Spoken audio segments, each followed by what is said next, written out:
अस्सलाम वालेकुम नाजरीन, प्रोग्राम माजरत के साथ मैं हूं शाहिद मेतला। वज़ीर-ए-आज़म इमरान खान साहब की जानिब से अपने वुज़रा के साथ प्रेस कॉन्फ्रेंस की गई है, जिसमें कहा गया है कि पाकिस्तानियों को कोरोना वायरस के साथ ही अपनी जिंदगियां गुजारना पड़ेंगी, एटलीस्ट तब तक जब तक कोरोना वायरस की कोई दवा या वैक्सीन मार्ज वजूद में नहीं आ जाती। उनका ये भी कहना था कि लॉकडाउन की वजह से 15 करोड़ पाकिस्तानी मुतासर हुए हैं। ताहम अपोजिशन की जानिब से हुकूमत पर मुसलसल तनकीद ये सामने आती है कि हुकूमत के पास किसी तरह का भी प्लान मौजूद नहीं है कि वो कोरोना से निपट सके, और उनके पास कोई ठोस हिकमत अमली नहीं है। टेस्टिंग कैपेसिटी बढ़ाई जा सकती थी और दीगर सहूलियात को बढ़ाकर इस वायरस से निपटा जा सकता था, ताहम हुकूमत की कोई हिकमत अमली सामने नजर नहीं आती। दूसरी जानिब हुकूमत मुसलसल एहतसाब के अमल को आगे बढ़ाना चाहती है। एहतसाब के मुआवने खुसूसी शहजाद अकबर की जानिब से 2 दिन पहले एक प्रेस कॉन्फ्रेंस की गई, जिसमें शहबाज शरीफ और उनकी फैमिली पर संगीन इल्जामात आयद किए गए और ये कहा गया कि शहबाज शरीफ और उनके बच्चे फ्रंट कंपनियां चलाते हैं, जाली कंपनियां चलाते हैं,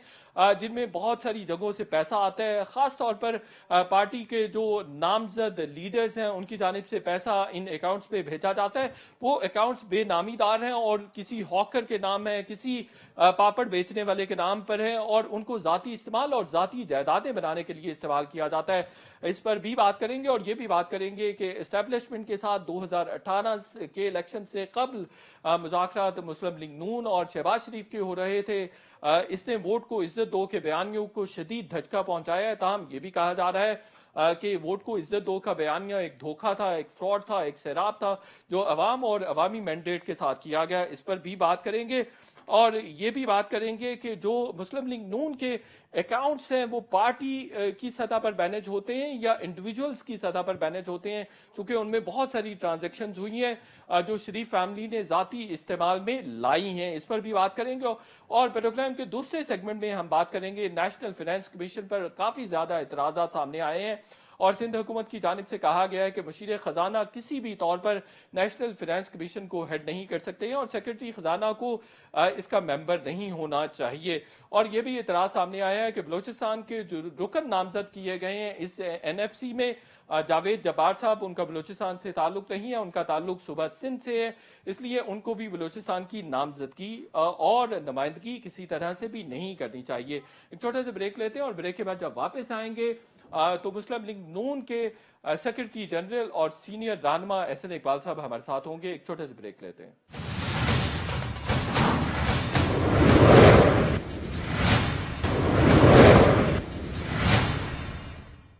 वेलकम बैक नाजरीन। वज़ीर-ए-आज़म इमरान खान साहब की जानिब से वुज़रा के साथ एक मीडिया इंटरेक्शन किया गया है, जिसमें यह कहा गया है कि पाकिस्तानी कौम को कोरोना वायरस के साथ ही जिंदगी गुजारना होगी। जब तक वैक्सीन नहीं आ जाती तब तक कोरोना वायरस का इलाज मुमकिन नहीं है। उनका यह भी कहना था कि लॉकडाउन की वजह से 15 करोड़ पाकिस्तानी मुतासर हुए हैं। दूसरी जानिब अपोजिशन की जानिब से हुकूमत को मुसलसल तनकीद का निशाना बनाया जा रहा है कि हुकूमत के पास किसी तरह का भी प्लान नहीं है कोरोना वायरस से निपटने के लिए।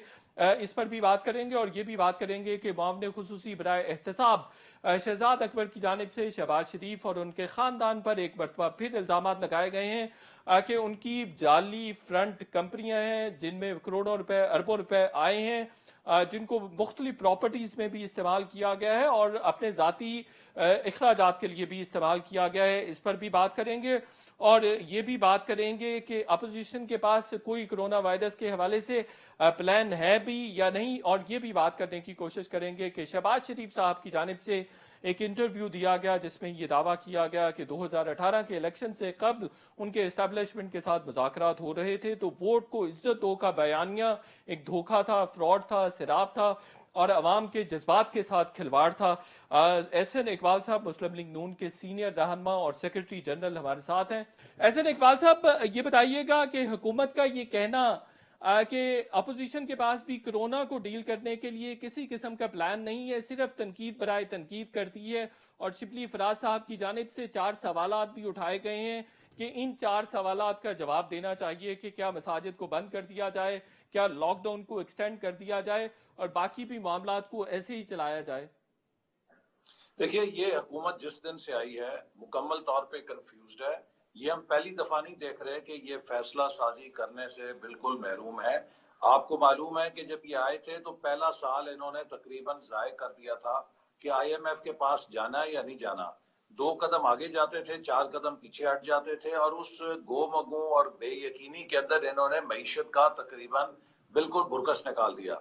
इसी तरह अब जो ये कोरोना की वबा है, इसमें भी पूरी दुनिया का जो तजुर्बा है, 2 तरह के मुल्क देखने में आए हैं। एक वो मुल्क थे कि जिन्होंने जिम्मेदारी के साथ फौरी तौर पे इकदामात किए और वहां पे नुकसान बहुत कम हुआ और वो काबू भी पा गए बड़ी हद तक, जिसमें न्यूजीलैंड की मिसाल ले सकते हैं आप, साउथ कोरिया की ले सकते हैं, जर्मनी की ले सकते हैं।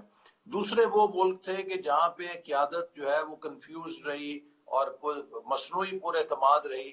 वहां पे आपने देखा बहुत ज्यादा नुकसान हो गया। उसमें बरतानिया भी है, उसमें अमेरिका भी है, उसमें इटली भी है, उसमें स्पेन भी है।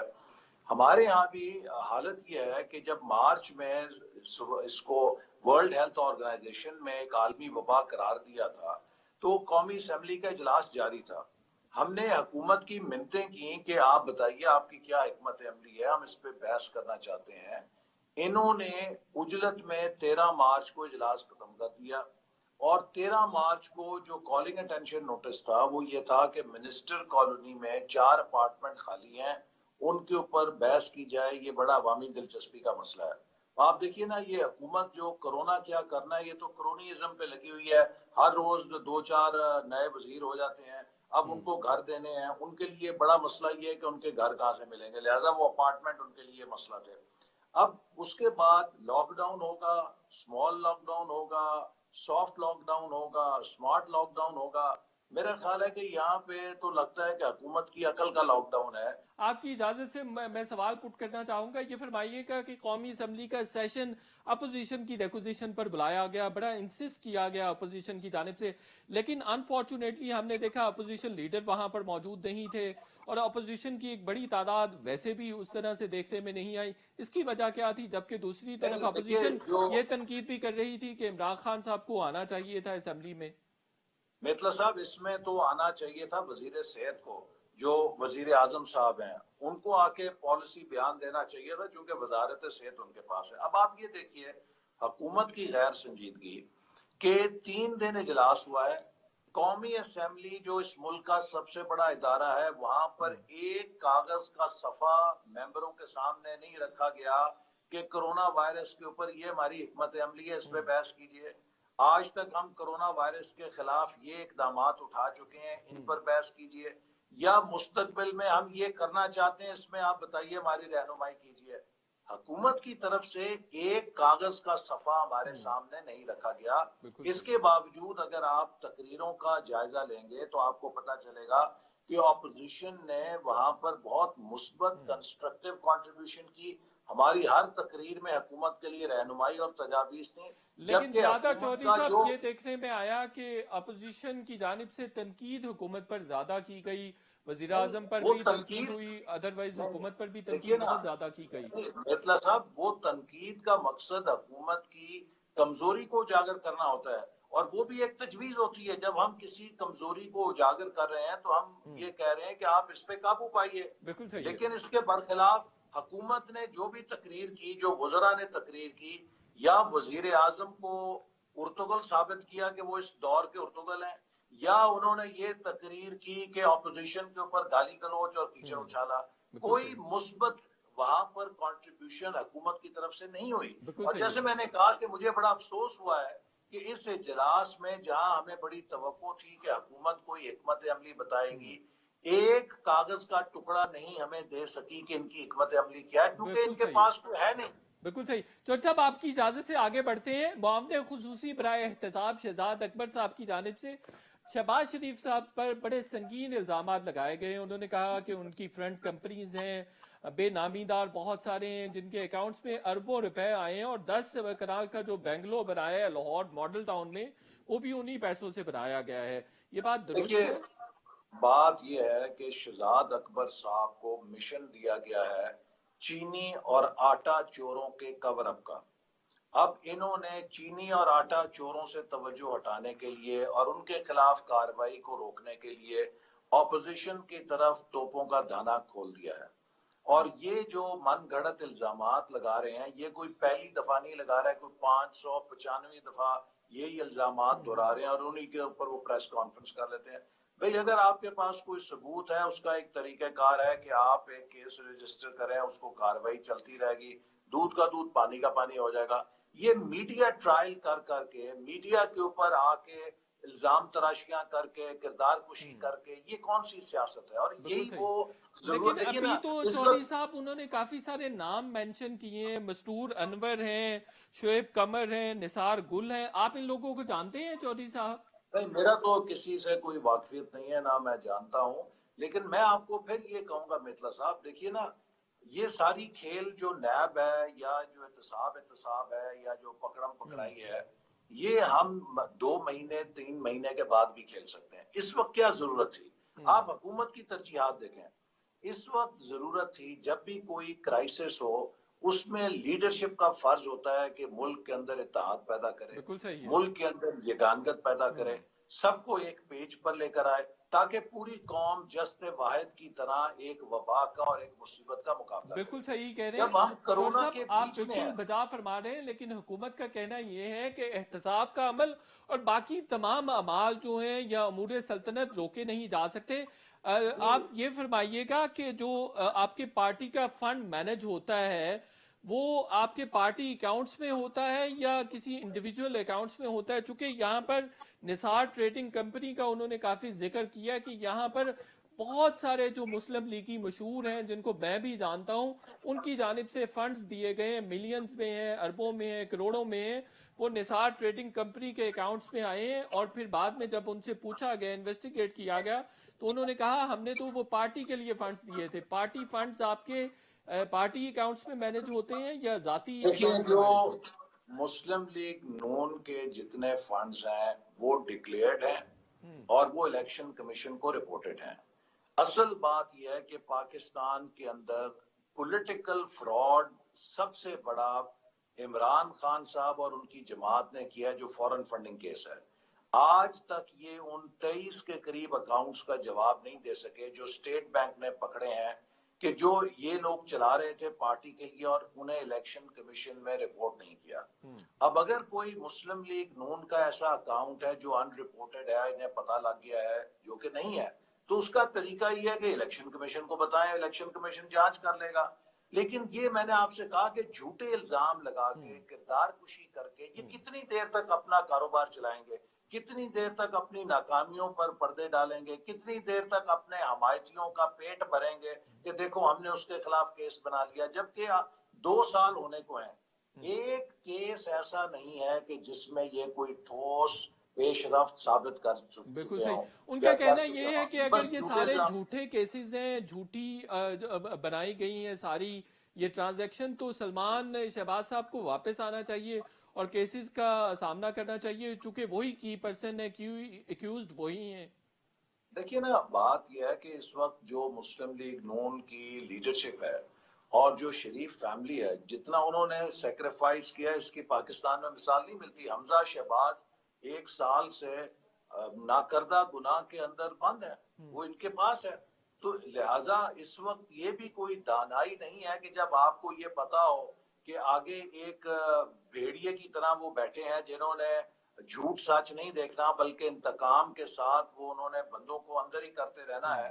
तो लिहाजा मैं समझता हूँ कि अगर उनको मालूम है कि झूठा केस उन पे बनाया जा रहा है और वो अगर आप अंदर रहेंगे, अपने कारोबार का भी नुकसान करेंगे, बिल्कुल तो सही वो है। वहां से अगर बैठ के चला रहे हैं, कोई हर्ज नहीं। हमजा शहबाज तो जेल में है ना, बिल्कुल सही है। तकरीबन 1 साल से ज्यादा इनके इंतकाम की आग में उसको कैद कर रखा है बिल्कुल बेगुनाह, सही। और हीले बहानों से उसको खींच रहे हैं आगे। बिल्कुल सही। चौधरी साहब, आपकी इजाजत से एक छोटा सा ब्रेक लेता हूँ और ब्रेक के बाद गुफ्तगू का सिलसिला आगे बढ़ाते हैं।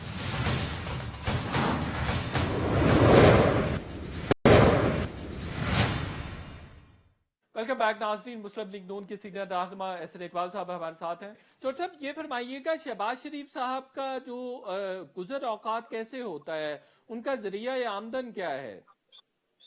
देखिए, मैं तो कोई इस मामले में जाती उनके मालूमात नहीं रखता, उनके सियासत के साथ जरूर मुताल्लिक हूँ। इसके लिए तो मैं आपको यही मशवरा दूंगा कि आप उनके साथ एक प्रोग्राम करें, तो उनसे पूछ लें। आप मुझसे मेरी गुजर औकात पूछना चाहते हैं तो मैं आपको सिर्फ ये बताऊंगा کہ میں نے بھی اتنا انکم ٹیکس دیا ہے جتنا عمران خان صاحب نے دیا بالکل ہے، صحیح ہے. اور میں تو ایک کنال کے کرائے کے گھر میں رہتا ہوں اور دن میں 100 دفعہ سوچتا ہوں کہ ہمارے بیچارے پرائم منسٹر کا 300 کنال کا خرچہ کیسے پورا ہوتا ہوگا. بالکل اس کی صحیح. تو آمدنی بہت تھوڑی ہے. ہاں. اور اب تو نون لیگ نے لاہور والے گھر پر بھی اس کی تعمیر پر بھی سوال اٹھانے شروع کر دیے بغیر ثبوت کے. جو الزام وہ پی ٹی آئی پر لگاتے رہے ہیں کہ بغیر ثبوتوں کے پی ٹی آئی دیکھیے الزامات بغیر لگانا شروع ثبوت کر دیتی ہے. میتلا صاحب آپ کو میں دعوت دیتا ہوں، آپ زمان پارک جائیں، اس بات کی اپنی ٹیم کے ساتھ تحقیق کریں کہ وہاں پہ نیا گھر تعمیر ہوا یا نہیں ہوا، اور اگر نیا گھر تعمیر ہوا ہے تو ہم یہ ضرور چاہیں گے کہ عمران خان صاحب کو قوم کو بتانا چاہیے کہ وہ کون سے ذرائع آمدن تھے جن کے ساتھ انہوں نے یہ نیا گھر تعمیر کیا. بالکل صحیح ہے. اچھا دوسرا، آپ نے یہ نیب کے حوالے سے رپورٹس دیکھی ہوں گی، ذرائع کے حوالے سے کوٹ ہوئی ہیں جس میں وہ سوال نامہ شہباز شریف صاحب کے سامنے رکھا گیا اور ان سے پوچھا گیا کہ آپ کا گزر اوقات کیسے ہوتا ہے، تو انہوں نے فرمایا کہ 10 بھینسیں رکھی ہوئی ہیں اور دودھ بیچ کر میں گزارا کرتا ہوں. اور پھر ایک سوال کے جواب میں انہوں نے یہ بھی کہا دیکھیے کہ میرے بچوں کو اللہ ہدایت دے. تو یہ آپ نے سب پارٹی جھوٹ میں ہے، اس ایشو کو ریز کرنے کی یہ کوشش کی سب یا ڈس استفسار کیا؟ انفارمیشن ہے. دیکھیے میتلا صاحب، ہم نے تو بار بار کہا ہے کہ شہباز شریف صاحب سے جو انکوائری انہوں نے کی ہے اس کو قوم کے سامنے پیش کریں. یہ ہر انکوائری کی ویڈیو ریکارڈنگ کرتے ہیں، بالکل صحیح. اس ویڈیو ریکارڈنگ کو آپ پیش کریں تاکہ لوگوں کو پتہ چلے کہ سوال کیا کیے گئے تھے اور انہوں نے جواب کیا دیے تھے. بالکل صحیح. اچھا چور صاحب، یہ فرمائیے گا کہ بابر اعوان صاحب کی جانب سے کل یہ فرمایا گیا ہے کہ کچھ جماعتیں، آپ ہی کی جانب اشارہ تھا کہ وہ چاہتی ہیں کہ نیب ترامیم پر کچھ لو اور کچھ دو کا معاملہ ہو اور 18ویں ترمیم پر معاملات آگے بڑھ سکیں. تو آپ کچھ لے کر کچھ دینے کی پوزیشن میں ہیں، آپ اس بات پر اگری ہیں؟ دیکھیے میں واضح کرنا چاہتا ہوں کہ 18ویں ترمیم اور نیب دو علیحدہ قانون ہیں اور ان کے درمیان کوئی لنک نہیں ہے. دوسری بات یہ ہے کہ ہم احتساب کے قانون میں کسی قسم کی رعایت کے طلبگار نہیں ہیں. ہم صرف یہ چاہتے ہیں کہ نیب کے قانون کو آئین اور قانون کے ان تقاضوں کے مطابق کیا جائے جس کے بارے میں سپریم کورٹ، ہائی کورٹ ہدایات دے چکی ہیں. دوسری بات جو 18ویں ترمیم ہے، 18ویں ترمیم ملک کا ایک پولیٹیکل کنسنسس ہے جس سے صوبائی خود مختاری کا مسئلہ حل ہوا تھا. اس میں وہ اختیارات ختم کیے گئے تھے جو مختلف مارشل لاؤں میں پارلیمنٹ یا وزیر اعظم سے چھینے گئے تھے. اب اگر کوئی پارلیمانی جمہوریت کے حلیے کو بگاڑنا چاہے گا یا صوبائی خود مختاری کو تبدیل کرنا چاہے گا تو مسلم لیگ نون کسی ایسی کوشش کا ساتھ نہیں دے گی. چور صاحب، لیکن پہلے تو آپ کی جانب سے ایسے اشارے مل رہے تھے کہ 18ویں ترمیم پر آپ بات کرنے کے لیے تیار ہیں، بلکہ رضامند بھی ہیں، اور یہ بھی بات کہی جا رہی ہے کہ لاہور میں ایک بہت بڑے بزنس مین کے گھر پر میٹنگ بھی ہوئی، شاہد خاقان عباسی صاحب مسلم لیگ نون کی جانب سے اس میں شریک ہوئے اور مسودہ جو نیب ترامیم کا تھا وہ بھی ایکسچینج کیا گیا. ان باتوں میں حقیقت نہیں ہے کیا؟ دیکھیے اس کی تو خود شاہد خاقان عباسی صاحب تردید کر چکے ہیں کہ ایسی کوئی میٹنگ نہیں ہوئی. ہم جو بھی قانون سازی کریں گے وہ پارلیمنٹ کے فلور پہ کریں گے اور اسی لیے ہم صدارتی آرڈیننسز کے ذریعے بھی قانون سازی کی مخالفت کرتے ہیں. ہم کسی بیک ڈور قانون سازی کی حمایت نہیں کریں گے. حکومت کے پاس اگر کوئی تجویز ہے تو اسے پارلیمنٹ کے سامنے پیش کرے، اس کے اوپر جماعتیں بحث کریں گی، سیاسی قوتیں اس پہ اپنی رائے دیں گی، اور اگر وہ ہونے والی ہوگی تو اس پہ کوئی تعاون ہوگا، اور اگر وہ ناقابل قبول ہوں گی تو مسترد ہو جائیں گی. بالکل صحیح. چور صاحب، آپ ایکسپیکٹ کر رہے ہیں کہ شہباز شریف صاحب عید سے پہلے پکڑے جا سکتے ہیں، چونکہ کیا سرائیاں ہو رہی ہیں کہ کوئی میجر پارٹی کے میجر لیڈر پکڑے جا سکتے ہیں؟ دیکھیے عمران خان جس بندے کا نام ہے، آج میں نے تقریر میں بھی کہا تھا کہ یہ نا تجربے کار بھی ہے اور نا اہل بھی ہے. آپ کسی نا تجربے کار کو سکھا سکتے ہیں اگر اس میں اہلیت ہو. جس میں نہ اہلیت ہو، نہ اس میں سمجھ ہو، وہ ایک ڈیزاسٹر ہی رہتا ہے. 100 سال بھی بیٹھا رہے گا، کچھ نہیں سیکھے گا. اب ان کی جو ناکامیاں ہیں ان کے اوپر پردہ ڈالنے کے لیے ان کے پاس ایک ہی چیز بچی ہے کہ اپوزیشن کے خلاف کارروائی کرو، ان کو گرفتار کرو، ان کو پکڑو اور اپنے حمایتیوں کو کہو دیکھو میں نے احتساب کہا تھا، میں نے ان کو پکڑ لیا ہے۔ لیکن جس طرح کے یہ جھوٹے کیس بنا رہے ہیں، آپ نے دیکھا ہم سب نے کیسز کا سامنا کیا ہے جی اور جی اللہ کا شکر ہے ہم قیدوں سے سرخرو ہو کے نکلے ہیں۔ یہ کوئی چیز بتا نہیں سکے اور عدالت نے ان کی سرزنش بھی کی ہے بالکل کہ صحیح آپ نے ایسے کیسز کے اندر کیوں گرفتار کیا ہے۔ تو جب آخری دو سوال ہیں، ایک یہ ہے کہ ووٹ کو عزت دو کا جو بیانیہ تھا اس کو بہت زیادہ شدید دھچکا لگا ہے جب یہ سٹوری سامنے آئی کہ شہباز شریف صاحب اسٹیبلشمنٹ کے ساتھ ایک مہینہ پہلے تک 2018 کے الیکشن سے مذاکرات کر رہے تھے، تو وہ جو آپ کا بیانیہ تھا وہ بنیادی طور پر دھوکہ تھا، فراڈ دیکھیے تھا۔ اگر وہ مذاکرات کر رہے تھے تو کیسے مذاکرات تھے؟ آر ٹی ایس سسٹم کیوں فیل ہو گیا؟ اس کے بعد الیکشن کے بعد کے جو واقعات ہیں آپ کے سامنے ہیں کہ ایک بدترین انتقامی کارروائی کا ہم نے سامنا کیا ہے، اور مسلم لیگ نون آج بھی نیب کا سامنا کر رہی ہے، اس کا ہر لیڈر نشانے کے اوپر ہے۔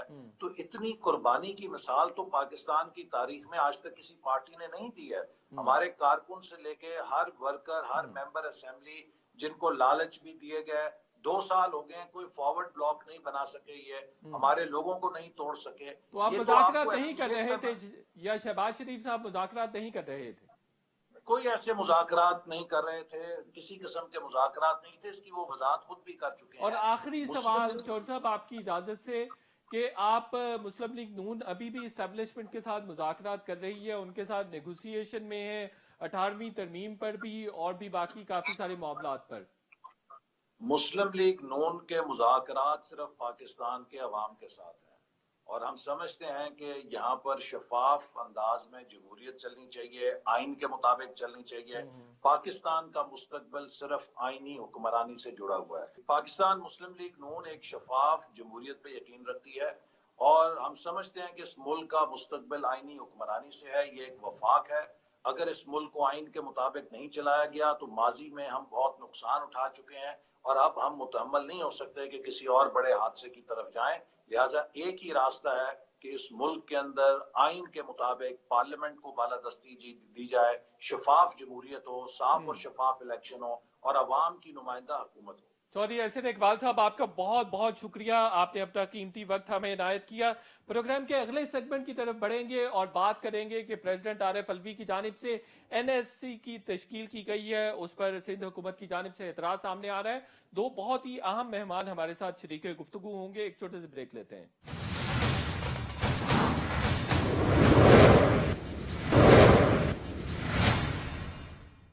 ویلکم بیک ناظرین، پریزیڈنٹ عارف الوی کی جانب سے 12 مئی کو NFC ایوارڈ کی تشکیل کی گئی، جس میں کچھ ممبرز کا اناؤنس بھی کیا گیا کہ فلاں فلاں ممبر جو ہے NFC کا رکن ہوگا اور وہ میٹنگ بھی اٹینڈ کر سکے گا، اور NFC کے حوالے سے جو بھی فیصلے ہوں گے ان فیصلوں میں اپنا اہم رول پلے کر سکے گا۔ اس پر سندھ حکومت کی جانب سے کافی اعتراض سامنے آیا۔ سندھ حکومت کا یہ کہنا ہے کہ یہ کانسٹیٹیوشن کے اگینسٹ ہے، اور یہ بھی ان کی جانب سے کہا گیا ہے کہ مشیر خزانہ کسی بھی صورت اس اجلاس کی صدارت نہیں کر سکتا ہے، چونکہ آئین میں یہ درج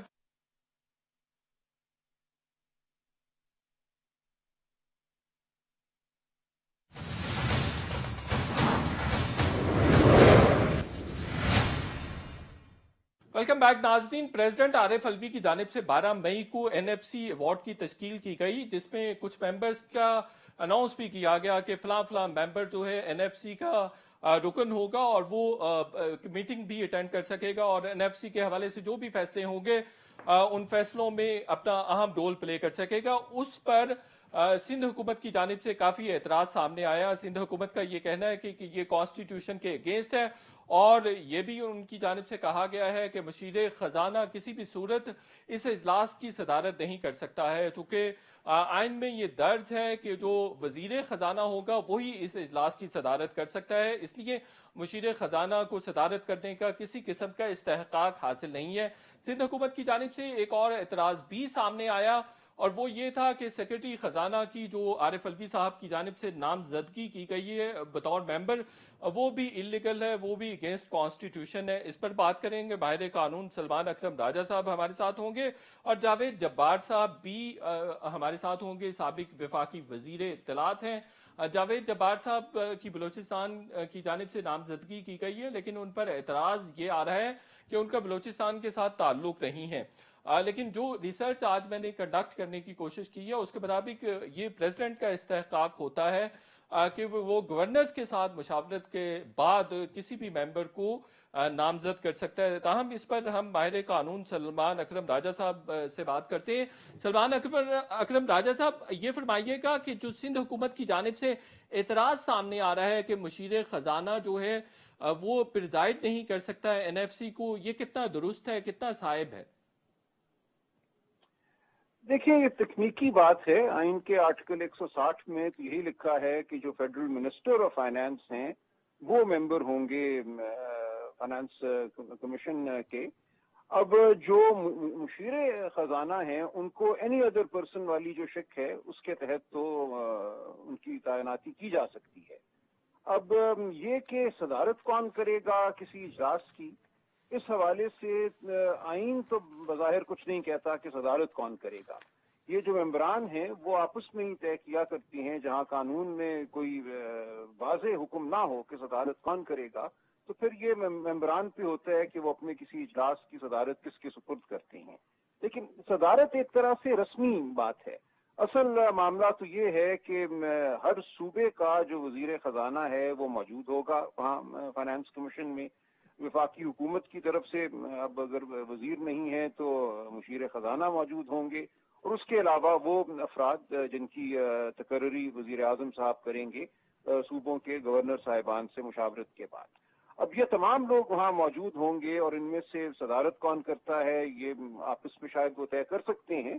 لیکن اصل میں جو فیصلے ہوں گے وہ فیصلے دیکھنا ہے کہ کس اکثریت سے ہوتے ہیں، کون کس طرف ووٹ ڈالتا ہے فیصلہ کرتے وقت. بالکل صحیح.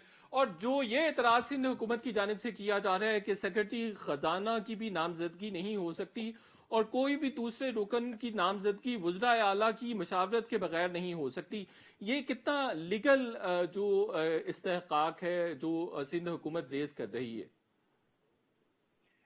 دیکھیے، یہ جو معاملہ ہے وزرائے اعلیٰ والا وہ میں سمجھتا ہوں بحث طلب ہے، کیونکہ آئین میں یہ لکھا ہے آرٹیکل 160 میں کہ such other persons as may be appointed by the president after consultation with the governors of the province. اب جو گورنر صاحبان ہیں صوبوں کے وہ اپنے اختیارات کا استعمال جو ہے وہ وزیر اعلیٰ کی مشاورت سے کرتے ہیں، اور مشاورت کا مطلب یہاں ہدایت ہی ہوتا ہے. اب اگر یہ جو عمل ہے آئین کے آرٹیکل 160 والا یہ بھی اسی نوعیت کا عمل ہے جہاں گورنر وزیر اعلیٰ کی مشاورت کے تابع ہے تو پھر تو وزیر اعلیٰ کا یا وزرائے اعلیٰ کا ایک رول یہاں بن جاتا ہے. اور میں سمجھتا ہوں اس مقدمے میں خاصی جان ہے، کیونکہ یہاں یہ نہیں لکھا کہ گورنرز اپنی ڈسکریشن میں کوئی نام تجویز کریں گے صدر مملکت کو تعیناتی کے لیے. آئین میں یہ ایک تفریق کی گئی ہے. کچھ معاملات ایسے ہیں جہاں گورنر صاحبان تو خیر کم صدر کے حوالے سے یہ ہے کہ وہ اپنی ڈسکریشن میں اپنی ثوابدید میں کچھ عمل کر سکتے ہیں. باقی تمام اعمال کے لیے وہ وزیر اعظم کی مشاورت کے تابع ہوتے ہیں. اسی طرح گورنر صاحبان جو ہیں وہ وزیر اعلیٰ کی مشاورت کے تابع ہیں. وہاں سوائے وہ معاملات جہاں ان کو ڈائریکٹلی کوئی ڈائریکشن ملے ایمرجنسی کی نوعیت میں جیسا کہ وفاقی حکومت کی طرف سے. اب یہاں ظاہر ہے وہ صورتحال نہیں ہے. یہاں پر صرف یہ لکھا ہے کہ کنسلٹیشن کریں گے صدر مملکت صوبوں کے گورنر صاحبان کے ساتھ. اب اس کنسلٹیشن میں گورنر صاحبان کو کوئی ثوابدید نہیں دی گئی تو میں یہی مناسب سمجھتا ہوں کہ گورنر صاحبان اپنے اپنے صوبوں کے وزرائے اعلیٰ سے مشاورت کریں اور جو مشورہ ان کو ملے اس کے مطابق ہی صدر مملکت کو وہ آگے اپنا مشورہ دیں. بالکل صحیح ہے. جاوید جبار صاحب، آپ پر خاصی تنقید ہو رہی ہے لیگل فٹرنیٹی کی جانب سے بھی اور ادروائز بھی جو بلوچستان کی جماعتیں ہیں کہ آپ کا تعلق بلوچستان سے نہیں ہے، صوبہ سندھ سے ہیں، لیکن اس کے باوجود آپ بلوچستان کو ریپرزینٹ کر رہے ہیں، تو آپ کی جو حیثیت ہے وہ چیلنج کی جا رہی ہے. جی شکریہ آپ کے سوال کا. ایک تو میں آپ سے اس سے پہلے جو آپ نے سوال کیا میں اس سے اختلاف نہیں کرنا چاہتا، لیکن صرف وضاحت کرنا چاہ رہا ہوں کہ میرے محدود اطلاعات یا سمجھ کے بیسس پر مجھے یہ محسوس ہوتا ہے کہ یہ ٹاپ ڈاؤن پروسیس نہیں ہے کانسٹیٹیوشن کرنا این ایف سی کو، بلکہ ایک باٹم اپ ہے. اور باٹم اپ کہنے سے کوئی ڈس ریسپیکٹ انٹینڈڈ نہیں ہے چیف منسٹرز کو، لیکن it is the chief ministers and provinces. صوبے خود نامزد کرتے ہیں اپنے اپنے نمائندوں کو. صدر یس گورنر سے کنسلٹ کرتے ہیں، لیکن گورنر کو خود وزرائے اعلیٰ ریفر کرتے ہیں، نامینیٹ کرتے ہیں. اور اسی طریقے سے مجھے نامزد صدر صاحب نے نہیں کیا، کیونکہ شاید آپ کے ابتدائی کلمات سے یہ تاثر ملا، بلکہ وزیر اعلیٰ بلوچستان نے یہ مہربانی کی کہ نامزدگی کی. بالکل not a question of the federal government. ایک یہ. دوسری بات، جہاں تنقید کی بات ہے، جن کی جانب سے یہ تنقید ہوئی ہے ان کی پوری آزادی ہے، میں احترام کرتا ہوں ان کا. اگر وہ چاہتے ہیں کہ اعتراض کریں ضرور کریں. اور یہ سوال ریئلی چیف منسٹر بلوچستان اس کا جواب دیں گے، حکومت بلوچستان جواب دے سکتے ہیں. لیکن میں عرض یہ بھی کرنا چاہتا ہوں کہ نمبر ایک تو میں پاکستانی ہوں، کسی اور ملک کا شہری نہیں ہوں. بلوچستان بھی پاکستان کا حصہ ہے. دوسرا، شاید یہ جنرلی عام طور پر اطلاعات نہ ہو، لیکن میرا تعلق بلوچستان کے معاملات سے، اس کے عوام سے، ان کے رہنماؤں سے، اور سب سے اہم جو پسماندہ علاقے ہیں اور جو غربت کے شکار عوام ہیں، ان سے میرا تعلق کچھ 40 سے 45 سال سے جاری ہے رضاکار کام کے سلسلے میں. ہمارا ایک تعلق ہے ایس پی جی سی، تحقیقاتی ادارہ ہے جس کے مینیجنگ ڈائریکٹر، میں اس وقت اس کا چیئرمین ہوں. کچھ 36 سال قبل ڈاکٹر حفیظ پاشا اور میں نے اور کچھ افراد نے اس کی بنیاد رکھی تھی کراچی میں. ہم نے گزشتہ سارے این ایف سی ایوارڈز کا تفصیلی جائزہ لے کر ہمیشہ رپورٹس شائع کیے ہیں. بلوچستان کی حکومت کے ساتھ کلوز پارٹنرشپ میں، وفاقی حکومت کے ساتھ، دوسرے صوبوں کے ساتھ بھی اس موضوع پر کام کیا ہے. ایس پی او ایک اور تنظیم ہے، وہ بھی کچھ 26 سال 30 سال جاوید جبار صاحب، آپ کی نومینیشن لیگل ہے؟ کچھ ابہام ضرور موجود تھا کہ شاید انلیگل ہے، وہ آپ نے وضاحت کر دی، اور میں نے خود بھی کنڈکٹ کی جب ریسرچ تو پتا چلا کہ آپ کی اپائنٹمنٹ بالکل لیگل ہے، نومینیشن لیگل ہے. مجھے یہ فرمائیے، یہ ایک تاثر آ رہا ہے کہ شاید بلوچستان میں کوئی ایک بھی قابل آدمی نہیں ہے کہ اس صوبے سے نامزد کیا جا سکے؟ دیکھیے، اس سوال کا جواب میں نہیں دے سکتا. میں سمجھتا ہوں کہ بلوچستان میں بہت لائق اور بہت ہی اعلیٰ قسم کے افراد موجود ہیں. یہ ایک محض ججمنٹ کا سوال ہے اور ایک سبجیکٹو ڈیسیشن کا سوال ہے. جس نے فیصلہ کیا ان کے ذہن میں دو یہ ذمہ داریاں ہیں. ایک ہے آفیشل ممبر. جو آفیشل ممبر ہے وہ ایک بہت اعلیٰ قسم کے افسر ہیں، بخوبی واقف ہیں بلوچستان کے معاملات سے، اور وہ نمائندگی کریں گے حکومت بلوچستان کی. وہ رہتے ہیں کوئٹہ میں، وہ شہری ہیں بلوچستان کے بھی. میں بلوچستان سے رہتا ہوں باہر، لیکن ایک رابطہ ہے، ایک میں سمجھتا ہوں ایک سمجھ ہے بلوچستان کی پسماندگی کی وجوہات کی اور اس کے کیا مطالبات ہیں. آگے بڑھتے ہیں. جاوید جبار صاحب، یہ فرمائیے گا کہ 15.5% کٹوتی کی بات ہو رہی ہے جو پروونسز کا شیئر ہے این ایف سی میں. آپ مجھے یہ بتائیں کہ بلوچستان کی اس پر رضامندی شامل ہے؟ کیا یہ پاسبل ہو سکے گا؟ دیکھیے شاہد صاحب، صرف 3 دن ہوئے ہیں اس اعلان ہو کر، اور موجودہ پینڈیمک کی وجہ سے ابھی تک ہمارا مشورے کا پروسیس کا آغاز نہیں ہوا. تو جو بھی میں عرض کروں گا یہ میرا ذاتی انفرادی موقف ہے، حکومت بلوچستان کا موقف نہیں ہے. میں سمجھتا ہوں کہ یہ قبل از وقت ہے یہ سمجھنا کہ ایک مطالبہ آلریڈی کیا گیا ہے. سوال ہی نہیں پیدا ہوتا، کیونکہ بنیاد این ایف سی کے کام کی یہ ہے کہ اتفاق رائے لازم ہے. بالکل صحیح.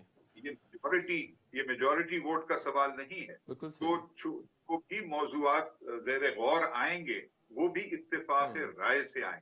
तो जावेद जब्बार साहब, आप समझते हैं कि दिफा के लिए अखराजात सिर्फ विफाक को नहीं देने चाहिए, सूबों पर भी डिवाइड होने चाहिए, सूबों की भी इक्वल रिस्पॉन्सिबिलिटी बनती है? नहीं जी, इस वक्त मैं ऐसे मौजू पर सवाल ही नहीं पैदा होता कि मैं कोई हतमी जवाब दूं। मैं सिर्फ ये कहूंगा कि आइन के मुताबिक दिफाए पाकिस्तान एक मरकज की जिम्मेदारी है, सूबों की नहीं है। तो उस बुनियादी तसव्वुराती उसूल के बारे में अगर आप नजरसानी करने लगेंगे तो फिर उसमें आइन में तब्दीली की जरूरत होगी। तो दिफा जो है वो तो एक इज्तिमाई तसव्वुर भी बनता है, हर शहरी की जिम्मेदारी है कि वो दिफा करे पाकिस्तान का। लेकिन जहां तक अफवाज पाकिस्तान का ताल्लुक है, वो एक मरकज की जिम्मेदारी है, वो सूबों के मातहत नहीं है। क्योंकि अब बात हो रही है कि दिफा के अखराजात सूबों को भी बर्दाश्त करने चाहिए, चूंकि विफाक पर बहुत ज्यादा बर्डन बन जाता है। मैं सलमान अकरम राजा साहब से आपकी इजाजत से आखिरी सवाल करना चाहूंगा।